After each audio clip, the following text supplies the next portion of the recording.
our good news story. The first game of the World Chess Cup final in Baku between Indian chess prodigy Ramesh Babu Praggnanandhaa and Magnus Carlsen ended in a draw on Tuesday. Both players deciding to shake hands after 35 moves. The second game of the final will be played on Wednesday. This time Praggnanandhaa playing with black pieces.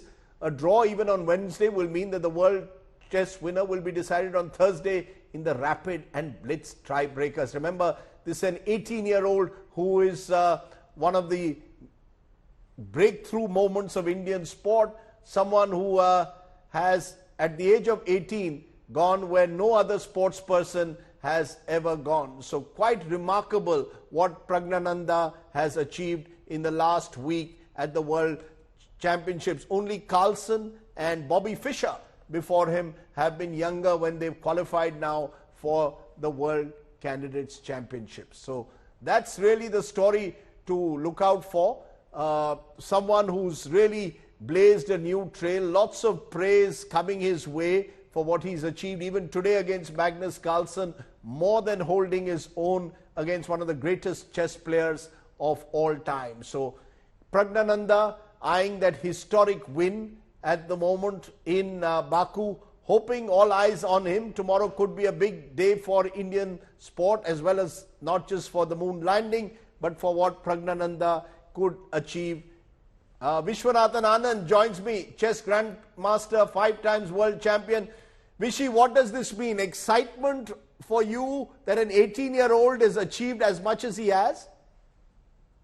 Yes, it's wonderful news. I mean, in one tournament, in the FIDE World Cup in Baku, Gukesh crossed my world ranking. He's now 7th in the world.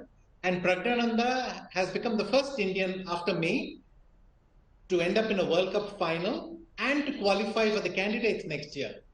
And at all of 18, as you said, so which is unbelievable. I mean, when I was 18, I had just become a grandmaster, and at 18, he's in the candidates. So very, very exciting. To top it off, he's beaten the number 2 and number 3 in the world, and is now facing off against Magnus Carlsen himself. So for chess, this is all the drama you could hope for. You know, the word prodigy, like legend, is overused. You're a legend. Are we seeing the making of a prodigy here? He's a huge talent. Certainly, you know, if he's at such a young age, he is a prodigy. And what he's shown is that he has what it takes to go all the way. I mean, he's showing all the qualities you would need normally much later in life. Tenacity, ability to keep playing under pressure, just huge competitive skills as well. So he's not only about chess knowledge. He's competing at a very high level. And that's what people are so excited about, simply. What is that special quality for all of us observing him? We just read the headlines, him making one headline after the other. He's beaten Carlsen in the past also. To achieve that at 18 is special, but is there a particular quality of his which stands out for you, Vishy? It's a combination of tenacity. He consistently saves difficult positions, which means that it's not enough just to get a good position against him. You have to knock him out. This is a very useful quality because the harder it is for your opponents to do it, the more discouraged they become. He's himself able to do this against the strongest players. He did it yesterday against number 2 in the world, Caruana. Just survived difficult position after difficult position. He got one good chance. He went in for the kill. And he's able to play against people like Carlsen, who put pressure on you during all phases of the game.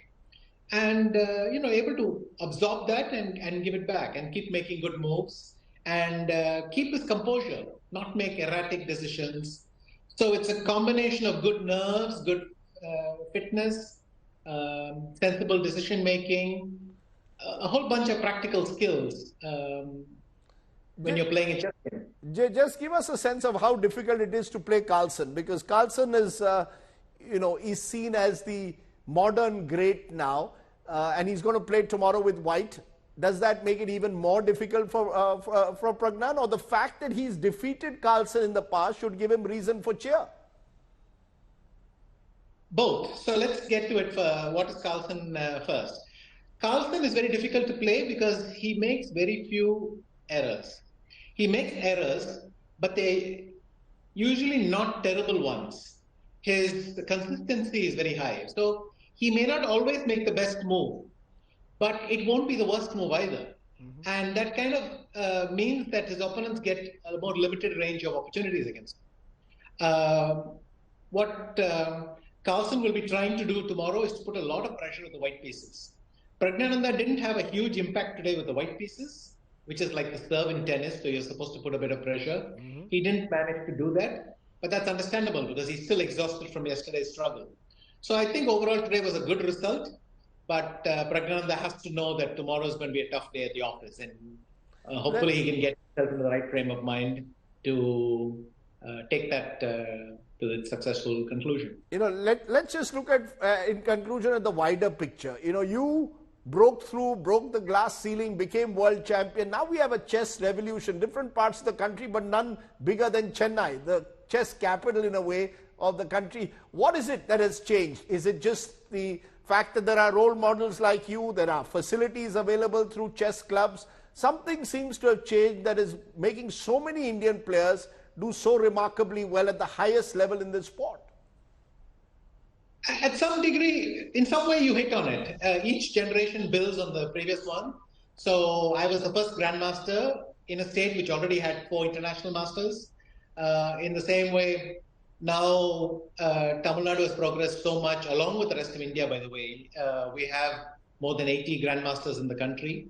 And what this has meant is that a lot of the previous grandmasters have run excellent coaching academies. They're available as trainers. They help you in other ways. And so this generation was able to grow faster.